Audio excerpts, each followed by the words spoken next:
안녕하세요. 지식교양 채널 언어의 정원입니다. 자, 오늘은 자소서 작성법을 알려드리는 시간이죠. 해법 자소서 시간 파트 2 자소서 2번 작성법에 대해서 강의를 해드리겠습니다. 저번 자소서 1번 작성법을 가르쳐 드렸을 때처럼 자소서 2번 작성법 강연 영상도 최소 2개 이상으로 구성될 예정인데요. 일단 그 첫 번째 영상인 오늘 강의에서는 여러분들이 2번을 작성할 때 어떤 교내 활동을 골라야 하는지 제일 중요하고도 우선순위로 삼아야 할 기준점에 대해 말씀드리겠습니다. 대기업이 자소서 2번을 물어봄으로써 여러분들에게 은근슬쩍 요구하는 사항은 이겁니다. 고교 때 전교생들을 대상으로 아니면 일부 다수의 학생들을 대상으로 보여준 네 최고의 퍼포먼스 혹은 achievement가 뭐였냐는 겁니다. 퍼포먼스 그리고 achievement 이 두 개의 키워드가 자소서 2번을 작성할 때 그리고 그 수많은 고교 3년간의 행적 중에서 뭘 골라야 할지 고민을 할 때 여러분들이 가장 최우선으로 고려해야 할 판단 기준입니다. 동아리나 클럽 차원의 단체 활동인지 개인적인 교내 활동이었는지 이런 건 우선순위가 되는 기준이 아니에요. 또는 본인이 주축이 되어서 원년 멤버 자격으로 창단한 동아리든 아님 원래 있던 단체에 가입한 동아리든 그런 것도 자소서 2번의 퀄리티를 좌우하는 크리티컬 요소가 아닙니다. 무조건 일단 가장 먼저 고민해야 하는 건 이 3년간의 내 행적 중에서 내가 최고라고 꼽을 수 있는 베스트 퍼포먼스 그리고 베스트 어치먼트를 찾는 일입니다. 그럼 대체 어떤 활동들이 사정관들이 보기에 나름 괜찮은 퍼포먼스이고 속칭 업적이라고 부를 만한 것들이라고 할 수 있느냐 하는 궁금증이 생기겠죠. 사실 가장 대표적이고도 안정적인 컨텐츠는 대회에 참여한 행적들이에요. 이게 어찌 보면 다소 속물적이고 과시적인 사례 같기는 하지만 분명히 임팩트는 있습니다. 현실이 그래요. 솔직히 당연한 것일 수도 있죠. 결국 대학은 우수한 인재를 뽑고 싶을 테고 비록 대회라는 것이 다소 정량적이거나 형식적인 행사일지는 몰라도 어찌되었든 학생들 간의 역량을 검증해보는 상대적으로 나름 공신력 있는 절차인 건 맞잖아요. 대학 입장에서도 학생이 보여준 대회에서의 업적은 학생의 우수함을 손쉽게 판단하는 데 있어서 상당히 간과하기 힘든 매력적인 유혹 중에 하나죠.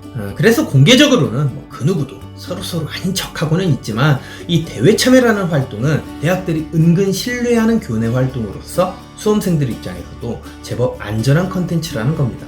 그럼 또 이렇게 질문하는 분들이 계세요.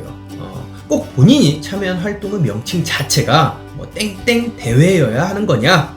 아니요, 그럴 필요까지는 없습니다. 그냥 활동의 실질적인 성격 자체가 대회면 충분해요. 개인적인 역량을 겨루는 대회든 아니면 팀들끼리 경쟁을 하는 대회든 어쨌든 컨테스트의 성격이 있고 참여한 사람은 참여 과정과 그 결과물들을 수많은 학생들에게 보여준 경우들이라면 전부 제가 말한 대회라는 개념에 부합하는 예들이라고 보면 됩니다.